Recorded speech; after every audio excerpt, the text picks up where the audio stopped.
Okay. Hello, नमस्कार चिलगुजो। आज की स्टोरी के लिए तुम लोग भाग के आ ही गए फाइनली। स्वागत है आपके चैनल पे। मैं आपका होस्ट भूतों का दोस्त शिवम सिंह राजपूत। आज की जो ये स्टोरी है, ये स्टोरी मुझे किसी के थ्रू पता चली है, फ्रेंड के मतलब ऐसा ऐसा है। तो अब टाइम वेस्ट नहीं करते, ये स्टोरी आपने देख ही लिया होगा थंबनेल में, और मेरे सारे हवस के शिकारी आ ही गए होंगे वीडियो में। अगर हॉरर को हवस के साथ मिला दो ना तो क्या जबरदस्त कॉम्बो बनता है भाई, मजे आते हैं मतलब।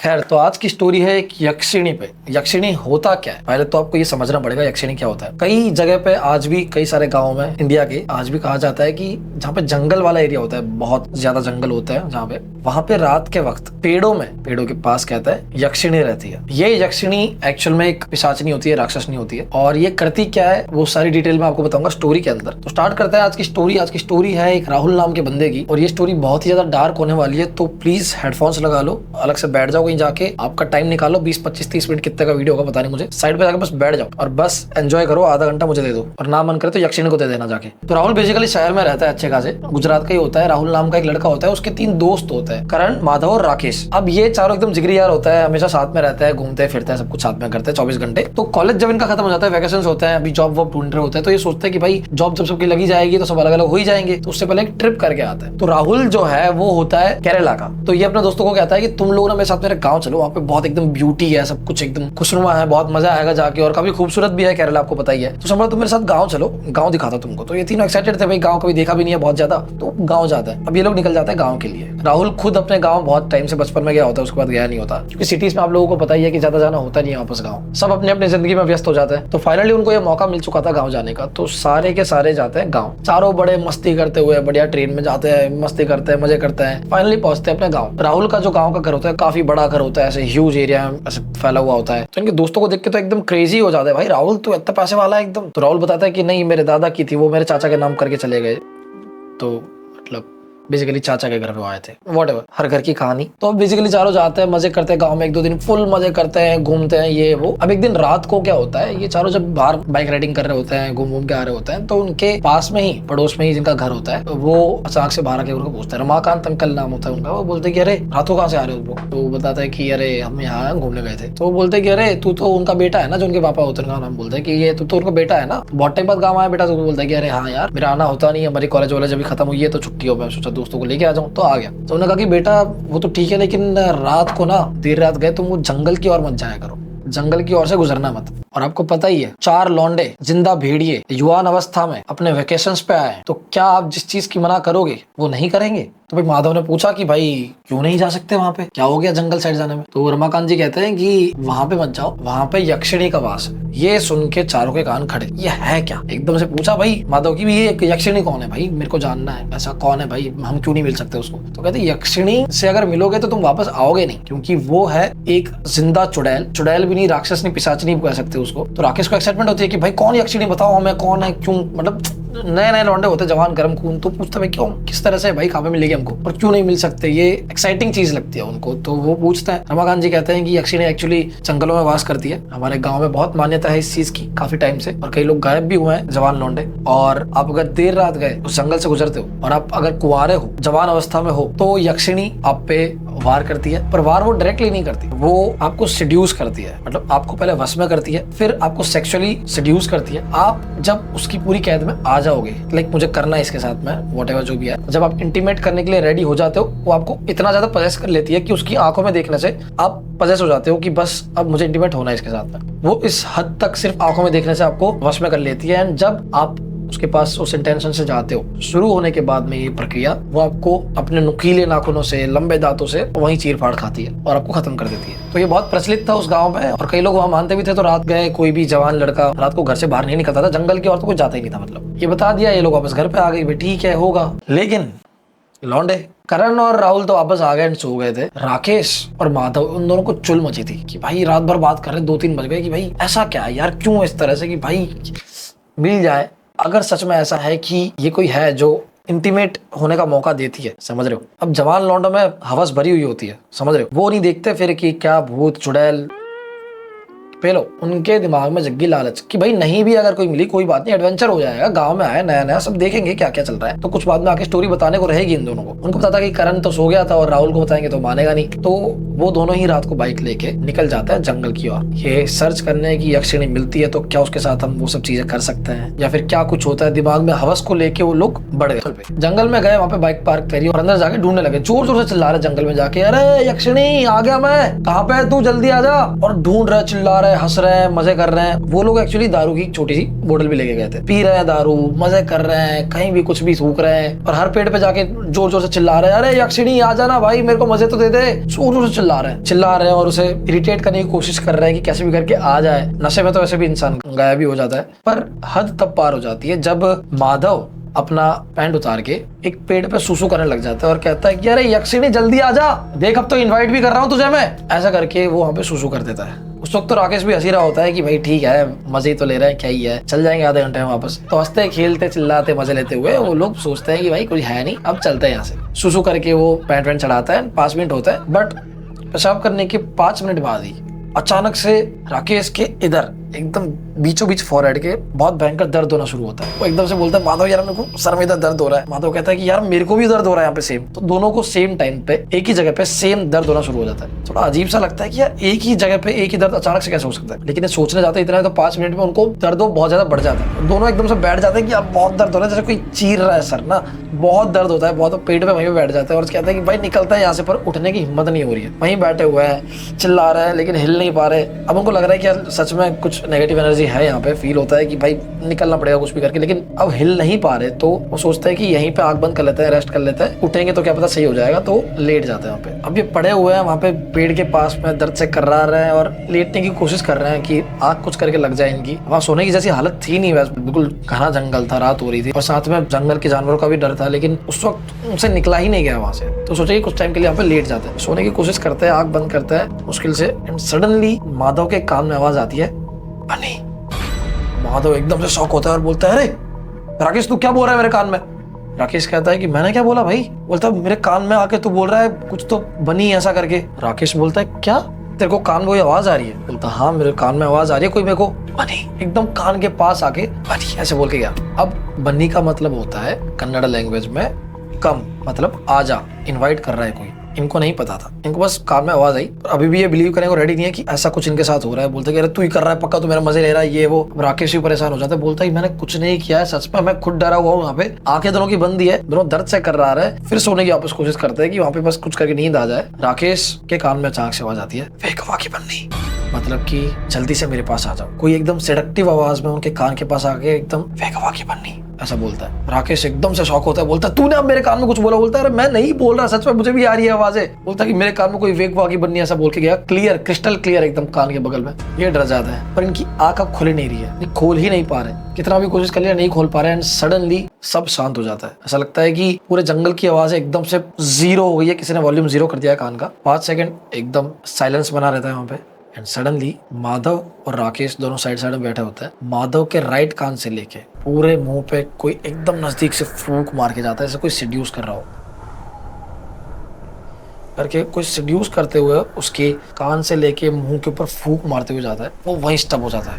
आगे बढ़ के वो राकेश के मुंह पे भी सेम फूंक मार के जो भी था वो शायद चला जाता है। अब इनको समझ आ गया कि कुछ तो पैरानॉर्मल हमारे साथ हो रहा है, वियर्ड है, बट वो नहीं हिल पा रहे वहाँ से। अब लिटरली उनकी हालत पूरी बेहोश होने की है, लेकिन वो बेहोश हो भी नहीं पा रहे हैं और उनके साथ ये सब चीज़ें हो रही है। इन कानों में अजीब सी आवाज़ है, कुछ ये सारी आवाज़ें चल रही है उनके कि भाई कोई कान के एकदम पास में कोई यहाँ सिड्यूस कर रहा है, कोई यहाँ फूके मार रहा है, कोई छू के जा रहा है। सडनली दोनों के दोनों कुछ हिम्मत करके आँख खोलने की कोशिश करते हैं। आँखें खोलने की जैसे ही कोशिश करते हैं, थोड़ी सी आँख खोल के देखते हैं तो सामने वो जो पेड़ होता है जहाँ पे माधव ने सुसु किया था, उस पेड़ के पीछे से इतने घने अंधेरे में, रात के जंगल में, पेड़ बहुत चौड़ा होता है, एकदम बड़ा सा पेड़ होता है, उस पेड़ के पीछे से लाइट होती है, येलो रंग की फ्लैश लाइट उसके अगल बगल में से बिखर रही होती है। ये देख के अचानक से उनका दिमाग ठंडा पड़ जाता है, उनकी आंखें बंद हो जाती है और वहीं पे बेहोश हो जाता है। करीब 2-2.5 घंटे बाद में राकेश की जब आंखें खुलती है, वो एकदम से उठता है झटके से, जैसे कोई बुरा सपना देखा हो, और अचानक से देखता है कि माधव कहाँ है।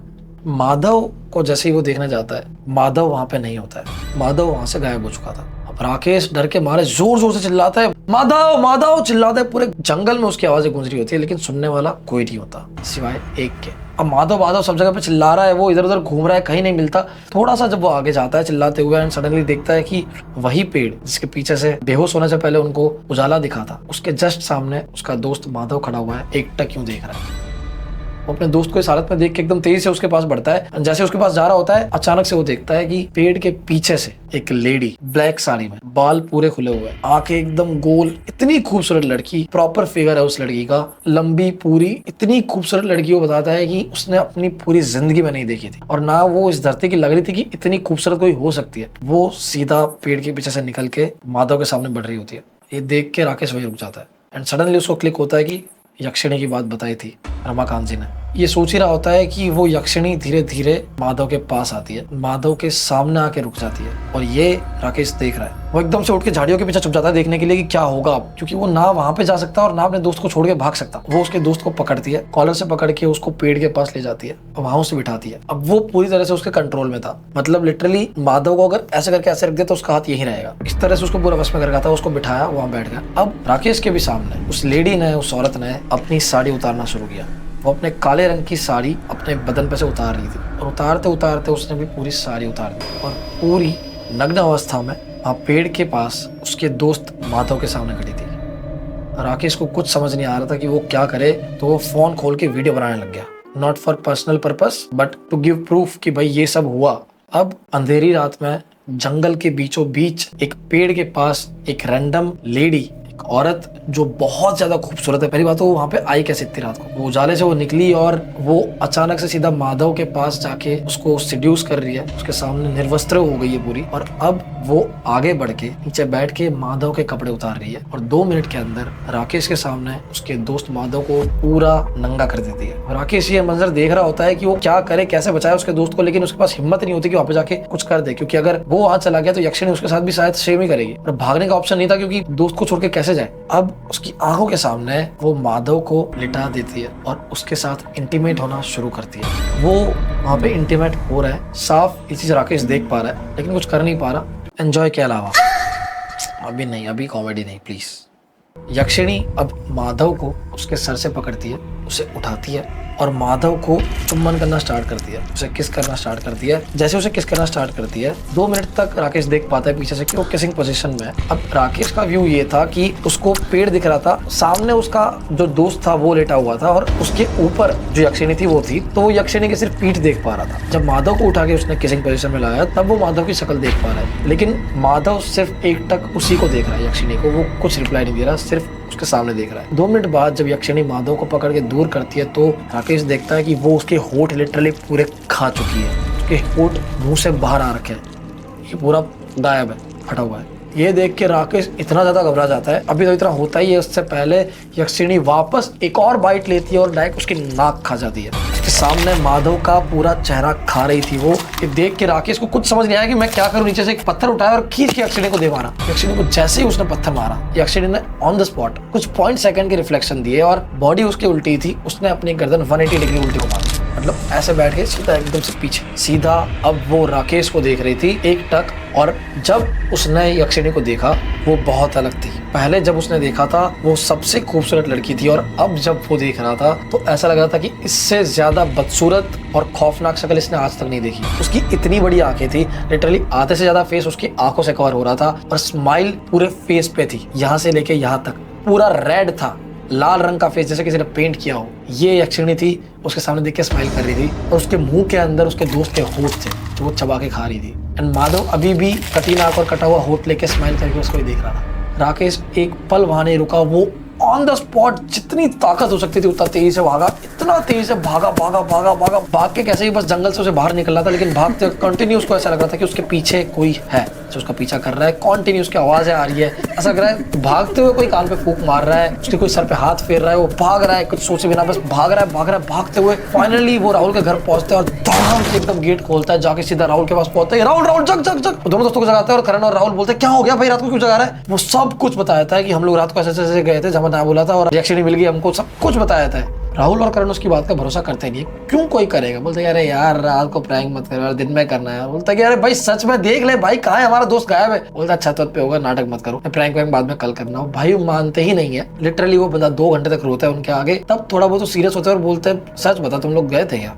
तो वो बताता है कि देख ले भाई नीचे बाइक तक नहीं है, बाइक वहीं पार्कड है। अब इसको सीरियस लेना ये लोग शुरू करते हैं और तीनों एक बाइक पे बैठ के, सुबह होने ही वाली थी 5-6 बजे, वो लोग भागते हैं। माधव, राहुल और करण उस जगह पे पहुंचता है। राकेश जाके उस जगह पे ले जाता है कि जहाँ पे ये सब हुआ था। जाके जैसे ही दिखाता है वहाँ पे बाइक जहाँ पार्क की थी, बाइक के एक एक पार्ट अलग हो चुके थे वहां से, एंड जो टंकी होती है उसका कचुम्बर बन चुका था पूरा एकदम, जैसे किसी ने बहुत हथौड़े मारे हो। वो आगे बढ़ के फटाफट से वहां पे गया जहाँ पे ये इंसिडेंट हुआ था, पेड़ के पास में। और पेड़ के पास में जाते ही उन्होंने देखा कि माधव के सिर्फ कपड़े, बेल्ट, जूते, मोजे यही पड़ा हुआ है वहाँ पे सिर्फ, और कुछ भी नहीं है। ये देख के तीनों के तीनों घबरा गए और जोर जोर से चिल्लाने लगे, माधव माधव। लोग जोर जोर से चिल्ला रहे हैं, पूरे जंगल में आवाजें गूंज रही है। वो दोनों दोस्त ना बोल रहे हैं, इसको चिल्ला रहे हैं कि तुम लोग क्यों गए, ना बोला था रमाकांत जी ने, तुमको पता ही चलता रात के टाइम नहीं जाते। राहुल तो बहुत डांट रहा है, करण भी थोड़ा समझदार था, वो डांट रहा है, लेकिन अभी राकेश के दिमाग में कुछ नहीं आ रहा। बस ये चल रहा है कि कैसे भी करके सिचुएशन से बाहर आ जाए और मेरा दोस्त माधव मिल जाए कुछ करके। पर जैसा उसने देखा तो उसकी आंखों के सामने कि भाई वो खा गई थी वो लिटरली, तो उसे डर लग रहा था कि वो सच ना हो। अब लेकिन माधव मिल भी नहीं रहा। वो लोग ढूंढ रहे हैं, चिल्ला रहे हैं, पूरे जंगल में ढूंढ रहे हैं। अचानक से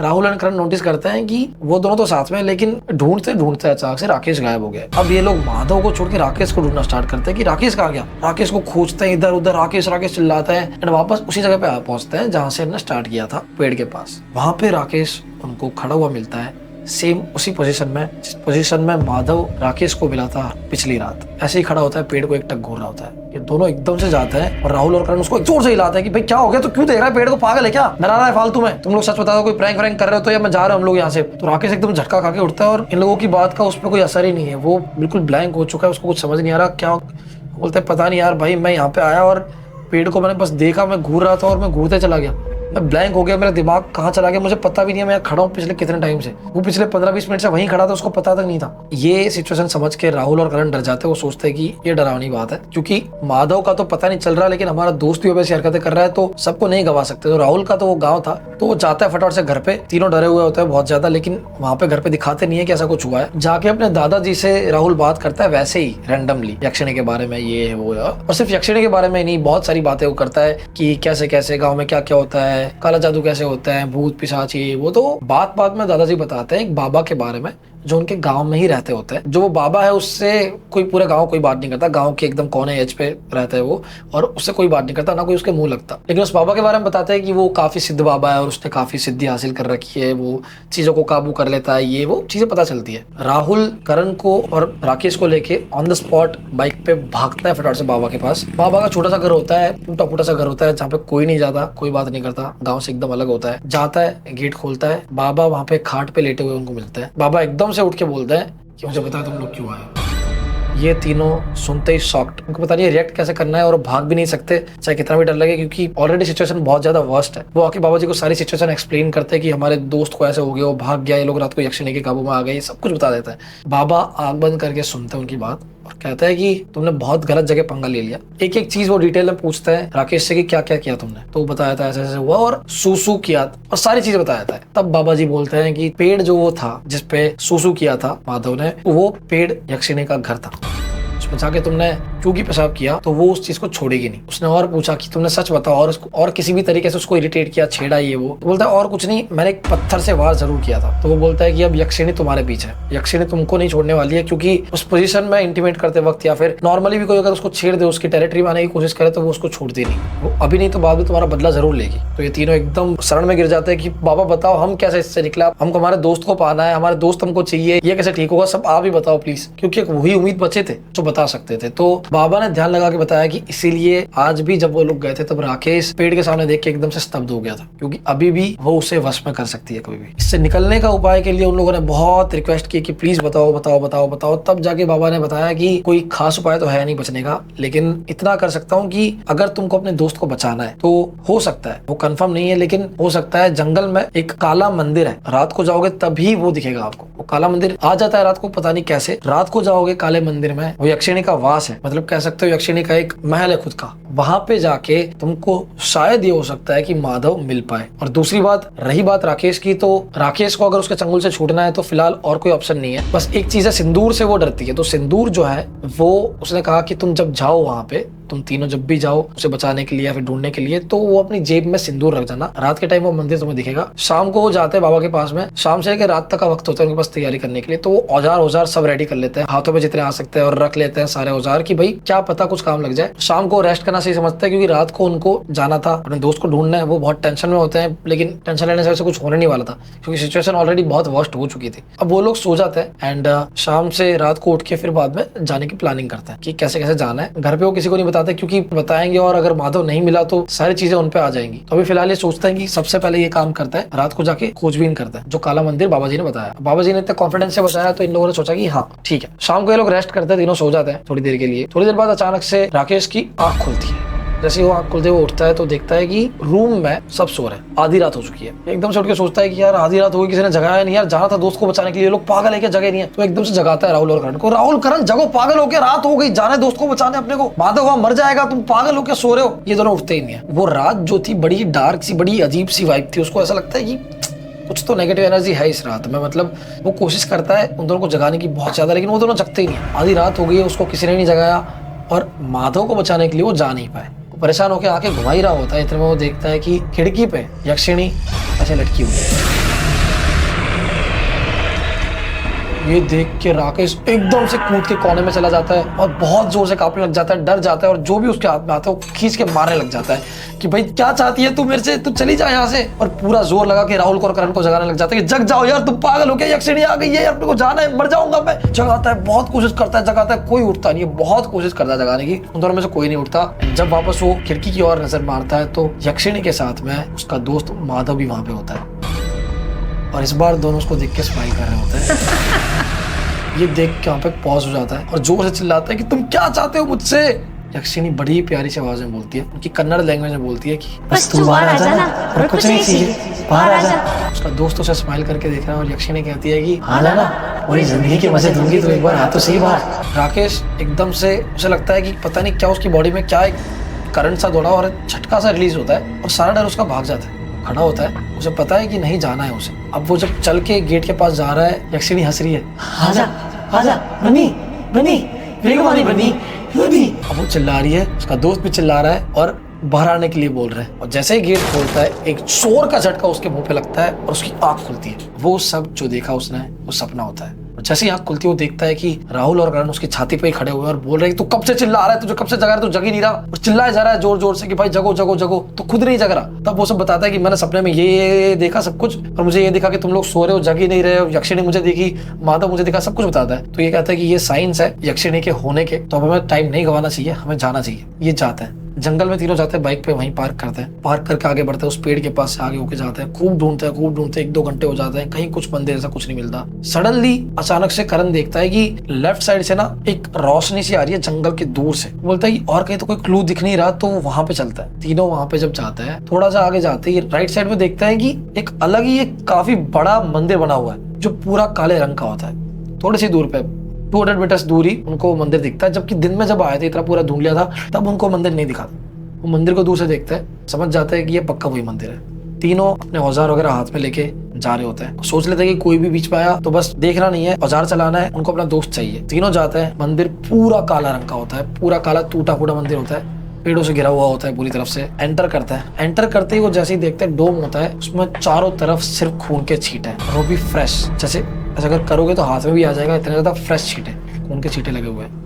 यहीं पे तीनों की फटके 75 हो जाती है, लेकिन फिर भी वो आगे बढ़ता है कि दोस्त को बचाना है कुछ करके। ये लोग आगे बढ़ ही रहे होते हैं। पूरा बहुत बड़ा मंदिर शांत पड़ा होता है, एक किसी की चूं तक नहीं है वहां पे। धीरे धीरे आगे बढ़ रहे होते हैं, अचानक से उनके सामने से एक काली बिल्ली जोर से रास्ता काट के उनके सामने से भागती है। इस गेट से उस गेट में भाग जाती है। जंगल में तो खैर ये सब रहते ही है जानवर, तो ये लोग इग्नोर करके बढ़ते हैं, आगे बढ़ते हैं। बिल्ली ने जहाँ से रास्ता काटा था वो काटता है, क्रॉस करते ही अचानक से राहुल को हिट होता है कि एक सेकंड। करण को वो कहता है कि राकेश कहाँ पे है। राकेश उन दोनों के बीच में से अचानक से गायब हो गया होता है। राकेश वहां था ही नहीं।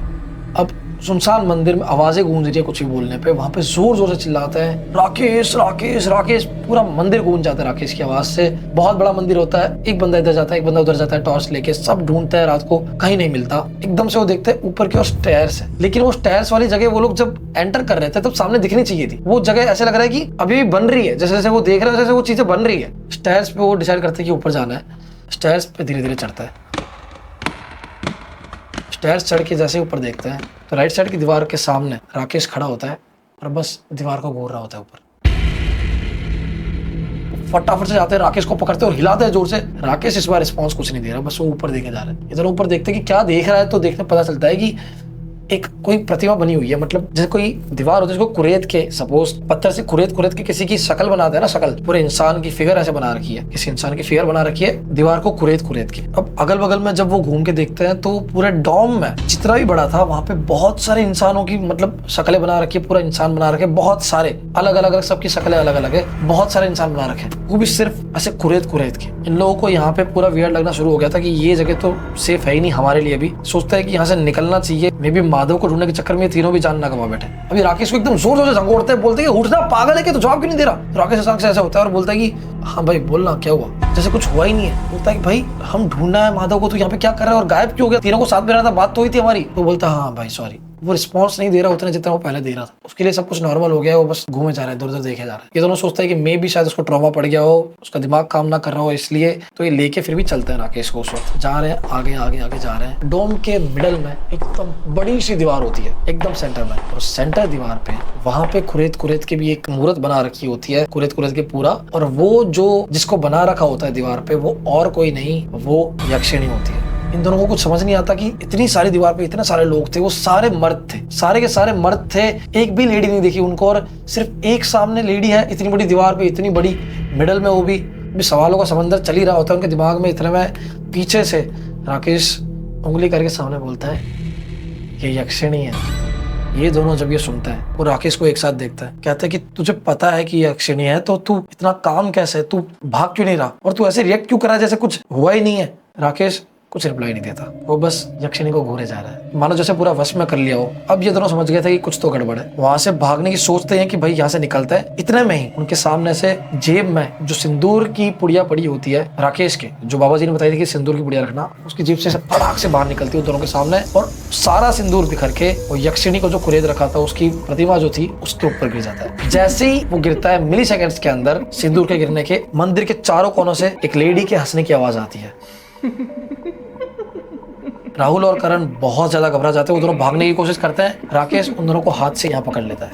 अब एक इंसान सोचो, एक बंदा है नॉर्मल, तीनों बंदे साथ के ही हैं, राकेश जबकि इतनी उसकी बॉडी भी नहीं थी, दो बंदे भागने की कोशिश कर रहे हैं, ये सिर्फ खड़ा हुआ उल्टा ऐसे पकड़े हुए हैं और सामने देख के स्माइल कर रहा है यक्षिणी को। लेकिन ये बंदे हिल नहीं पा रहे, ये दोनों बंदे पूरा जोर कर रहे हैं राकेश को लेके जाने का, लेकिन राकेश वहां से टच से मस नहीं हो रहा, इन दोनों को पकड़ के खड़ा है सिर्फ। इवन उसकी ग्रिप भी इतनी स्ट्रॉन्ग है कि ये दोनों छुड़वा भी नहीं पा रहे वहां से, दोनों को बस पकड़ के स्माइल दे रहा है वो सामने। अब आवाजें बढ़ जाती है हंसने की, बहुत जोर जोर से हंसने की आवाजें आती है चारों तरफ से मंदिर के, और अब इनके कान में विस्पर आना शुरू होता है, बनी भेगवानी बनी, बनी भेगवानी बनी, बनी। और ये आवाज इतनी ज्यादा सिडक्टिव होती है, इतनी ज्यादा सिडक्टिव कि 2 मिनट के लिए वो लोग भान भूल जाते हैं कि सच में ये लोग अब कहाँ पे और इनके साथ क्या चल रहा है। 2 मिनट सच में ये लोग बहक जाते हैं कि यक्षिणी के पास चले जाते हैं, उसको बुला लेते हैं और इंटीमेट हो जाते हैं। लिटरली उतना ज्यादा पावर होता है उस यक्षिणी के पास में। इस दौरान ही राहुल कुछ करके साइड में देखता है तो उसको पता चलता है कि यक्षिणी को जो कुरेद रखा था उसकी मूर्त थी, उसके जस्ट बगल में ही एक और किसी को कुरेद के बना रखा था, एक इंसान को, एक दीवार पे जो यक्षिणी के जस्ट बगल में था, और वो और किसी की शक्ल नहीं, वो माधव की शक्ल थी।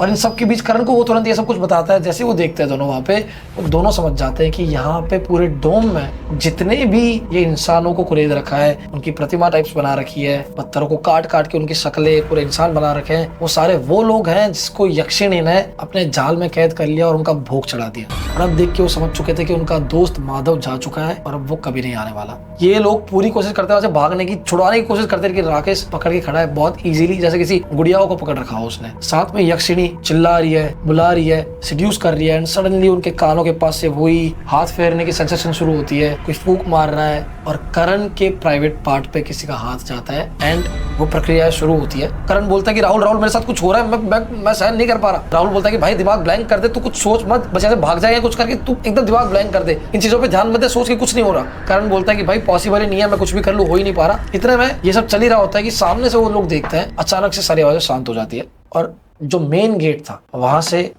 एक लेडी काली साड़ी में, जो मैंने बताया था स्टार्ट में, वही फिगर, लंबे खुले हुए बाल, गोल आंखें, काले रंग की, इतनी खूबसूरत लड़की, लंबी पूरी, इतनी खूबसूरत लड़की, बहुत खूबसूरत लड़की, जिसको देख के ये दोनों वही मंत्रमुग्ध हो गए कि 2 मिनट भूल गए कि वो कहाँ पे खड़े हैं, वो भूल गए कि ये यक्षिणी है, वो सब कुछ भूल गए, बस वो मोह गए उसको देख के। यक्षिणी उसके सामने से चलती हुई आती है, उसके पैर की पायलों की आवाज उनको साफ सुनाई दे रही है, वो बस उसको घूरे जा रहे हैं और कुछ नहीं। यक्षिणी भी उन दोनों को देख रही है, यक्षिणी उनके सामने से स्टेयर्स चढ़ रही है, ऊपर चढ़ के उन दोनों के सामने आके खड़ी हो जाती है और अब सामने आके स्माइल देके दोनों के बालों पे हाथ फेर रही है। और ये सब कुछ पिन ड्रॉप साइलेंस में हो रहा है। अगल बगल की आवाजें जैसे एकदम से बंद कर दी हो, नॉइस कैंसिलेशन हो गया हो पूरे मंदिर में, ऐसा कुछ हो गया। और सिर्फ यक्षिणी की सांसों की आवाज उनको कान में फील हो रही है, उसका सेडक्शन फील हो रहा है इन लोगों को। एंड तभी अचानक से राकेश उन दोनों के हाथ छोड़ देता है। वो दोनों यक्षिणी को घूर रहे हैं, यक्षिणी उन्हें सिड्यूस कर रही है। मंदिर के डोम में बीच में राकेश खड़ा हुआ यक्षिणी के मूर्त को देख रहा है और बस पिन ड्रॉप साइलेंस है। अचानक से पता नहीं क्या होता है और राहुल को अचानक से झटका लगता है और वो देखता है कि अरे ये मैं क्या कर रहा हूँ। वो यक्षिणी को देखता है और एकदम से नजरें नीची कर लेता है। उसको समझ आ गया था कि उसके सामने देखने से वो मंत्रमुग्ध हो ही जाएगा। ये सब आधे सेकंड में होता है और वो उसी सेकंड वहां से रन करता है, भागता है। यक्षिणी भी उसे जाने देती है, वो कुछ नहीं करती, लेकिन वो जब भाग रहा होता है उसे अचानक से याद आता है उसके दोस्त भी है वहां पे। वो स्टेयर्स तक पहुंचता है, पीछे मुड़ के जोर से चिल्लाता है कि राकेश, करण, क्या कर रहे हो तुम लोग, आ जाओ यार, क्यों लगे पड़े हो वहां पे, वो सिर्फ छलावा कर रही है, मार देगी वो तुमको, आ जाओ। लेकिन वो दोनों पूरी तरह से अब उसकी कैद में थे। वो दोनों के सर पे हाथ फेरती है और दोनों के एक साथ शर्ट के बटन खोलती है। एंड राहुल की आंखों के सामने ये सब हो रहा है। वो अपनी साड़ी वापस उतारती है और अपने बदन पे से पूरी साड़ी उतार के सारे कपड़े खोल देती है। उसका बॉडी स्ट्रक्चर देख के एक बार राहुल वापस से पिघलने लग जाता है, लेकिन वो अपनी नजरें चुरा लेता है एकदम से। वो वहां पे नहीं देखता, लेकिन चिल्ला रहा होता है कि आ जाओ यार, तुम बंद करो, मर जाओगे दोनों। रो रहा होता है, चिल्ला रहा होता है, लेकिन उनके दोस्तों को कोई फर्क नहीं पड़ता। वो चिल्लाते चिल्लाते वापस कुछ करके ऊपर देखता है तो यक्षिणी राकेश के साथ इंटीमेट कर रही होती है और साथ ही साथ करण को भी सिड्यूस कर रही होती है। अब उन तीनों को इस कंडीशन में देख के राहुल सोचता है कि अब यहाँ से अगर मैं उनके पास गया तो कोई फायदा नहीं है, मैं खुद भी मारा जाऊंगा। वो सीढ़ियां उतर के भागता है अपनी जान के लिए, भागता है, बहुत तेज भागता है। आओ देखता है, आओ बस भागता है, मेन गेट पे पहुंचता है। गेट के आगे ही उसे खड़े मिलता है वो बाबा, जिसके पास वो लोग शाम को गए थे यक्षिणी से बचने के उपाय मांगने के लिए। बाबा को देखते उसको इतना रिलीफ मिलता है, वो तुरंत बाबा के पास भाग के बोलता है, बाबा वो मेरे दोस्त ऊपर, उनको मार डालेंगे, आप कुछ करो प्लीज, बचा लो उनको। उसके साथ वो बहुत गंदे काम करिए, आप जाओ प्लीज, बचा लो, मर गया मेरा एक दोस्त, बाकी सब भी मर जाएंगे, सब बताता होता है। इतना बाबा उसकी बात काट के वजह से बोलता है कि तू भी जाना, तू भी मजे कर। ये सुन के ये 2 कदम पीछे लेता है। इसको समझ आ जाता है कि ये बाबा ठीक नहीं है। कि भागने की कोशिश करता है, अचानक से बाबा उसको दोनों हाथ से पकड़ लेता है और गर्दन से पकड़ के सीधा दीवार पे लगा देता है। राहुल को लगता है कि अब कोई उपाय नहीं है, यहाँ से हम लोग सब मरने ही वाला है। लेकिन तभी उसको याद आता है कि वो लोग औजार लेके आए थे जेब में रख के। कुछ करके पीछे से औजार निकालते और एक चाकू सीधा बाबा के पेट में घोप देता है। जैसे वो चाकू बाबा के पेट में घोपता है, वो तुरंत उनकी ग्रिप छूटती है और ये भागता है। जो भागता है भागता है भागता है भागता है, भाग के तुरंत जाता है, अपनी बाइक लेता है और वहां से सीधा निकलता है अपने घर की ओर। घर की ओर निकल के सबको जगा देता है। अब उसको पता नहीं है पीछे क्या चल रहा है। पीछे उसके दोस्त जिंदा है, मर गए, कुछ नहीं पता। अब वो घर पे आके दादा दादी, चाचा चाची, पड़ोस, सबको जगा देता है रातों रात 4 बजे और सब कुछ एक्सप्लेन करता है कि क्या क्या कैसे कैसे क्यों क्यों हुआ सब कुछ। तब रमाकांत जी को जब ये बात पता चलती है तो वो बताता है कि वो बाबा जो थे उनको गाँव से बाहर इसीलिए रखा है, वो गाँव वाले उनसे इसीलिए बात नहीं करते हैं क्योंकि वो ही है जिसने यक्षिणी को काबू में कर रखा है। उसने यक्षिणी साधना करके उसको काबू में कर रखा है और वो अपना काम करवाता है यक्षिणी से। बदले में वो जवान लड़कों की बॉडी देता है उसे और इसीलिए गांव वाले उससे बात नहीं करते और गांव से बाहर निकाल रखा है। लेकिन किसी की हिम्मत नहीं है कि जाके उसको मार दे या कुछ उसको कर दे, क्योंकि अगर बैकफायर कर दिया और गांव वालों पे ही कुछ कर दिया अगर सपोज बाबा जी ने, तो उनको तो काला जादू वगैरह सारी विद्या आती है। उसने भूत पिशाचनी, चुड़ैल, कर्ण पिशाचनी सबकी साधना कर रखी है, उन्हें सबको काबू कर रखा है। सारी आत्माओं को कैद कर लेता है मरने के बाद बॉटल्स में और उनसे काम करवाता है बाद में। तब सडनली राहुल को क्लिक होता है कि जब वो जाते हैं तब बहुत सारी बोटल्स पड़ी होती है उनके घर पे। अब सारे डॉट्स कनेक्ट होते हैं, लेकिन अभी उसको टेंशन इसी चीज की होती है कि उसके दोस्तों के साथ क्या हो रहा होगा वहाँ पे। तो रातों रात गांव के कुछ लोगों को लेके वो लोग जाते हैं। आधे घंटे 1 घंटे में वो लोग वहां पहुंच जाते हैं जिस जगह काला मंदिर था। वहां पे जाके देखते हैं तो वहां कोई भी मंदिर नहीं होता और ना ही गांव के किसी इंसान ने वो मंदिर देखा होता, क्योंकि आज तक कोई भी वहां गया रात के वक्त और अगर उसे यक्षिणी दिख गई तो या तो वो वापस नहीं आया, और अगर किसी को काला मंदिर दिख गया तो वो उसी में बस के रह गया। और जितने भी डॉम में इंसान देखे थे वो सब वही थे जिसका यक्षिणी ने शिकार किया था। सिर्फ एक ही ऐसा इंसान था राहुल जो उस काले मंदिर से बच के आ चुका था। गांव वालों को तो पता था कि यक्षिणी का ऐसा ऐसा है सारा सीन, तो कई लोगों ने तो भाई अपना स्टेप बैक ले लिया कि भाई हमको नहीं पड़ना इन चक्करों में, और जो थोड़े बहुत थे भी उन्होंने कह दिया कि भाई मंदिर तो नहीं मिला, काला मंदिर, अब इससे ज्यादा हम कुछ नहीं कर सकते, नहीं तो हम पे भी दिक्कत आ सकती है। तो सबने साथ छोड़ दिया और वहां मंदिर मिला भी नहीं और कर भी कुछ नहीं सकते थे। इसके बाद कुछ नहीं मिला तो अचानक से राहुल को आइडिया आया कि सारी फैमिली को लेके, दादा दादी को लेके, सब रिश्तेदारों और पड़ोसियों को लेके वो भाग के पहुंचा तुरंत सुबह सुबह वो बाबा के घर पे। बाबा के घर पे ना वो बोटल्स थी ना बाबा थे, वो घर पूरा खाली पड़ा हुआ था और पूरी तरह से तहस नहस पड़ा हुआ था। तब से लेके आज तक वो बाबा मिले नहीं और ना ही उसके एक भी दोस्त की लाश मिली और ना ही दोस्त मिले। अब उन लोगों के घर पे उसने कैसे बताया, कैसे कैसे क्या कुछ हुआ वो मुझे नहीं पता, लेकिन ये थी स्टोरी आज की यक्षिणी की, कि कैसे कुछ दोस्तों की नादानी जान की बाजी पे जाके खत्म हुई। अब मुझे नहीं पता राहुल कहाँ पे है, कौन क्या किस तरह से क्या करता है, लेकिन ये थी आज की स्टोरी। एंड यक्षिणी की स्टोरी अगर आपको पसंद आई हो तो प्लीज लाइक कमेंट शेयर कर दो। एंड ठरकियो जंगल मत पहुंच जाना इसके बाद, बस 2 पल के मजे, और वो मजे किसी के साथ शेयर भी नहीं कर सकते। काहे के मजे बताओगे उससे पहले तो आप मुझे कमेंट से बताओ कि अगर आपको देर रात कोई इस तरह की बड़ी ही खूबसूरत महिला जंगल में अकेले आपके सामने दिखे और आपको सेड्यूस करने की कोशिश करे तो आप क्या करोगे। सारे लॉन्डो मैं कमेंट्स का वेट कर रहा हूँ। लड़कियां आप भी बता सकते हो कि आप क्या करोगे।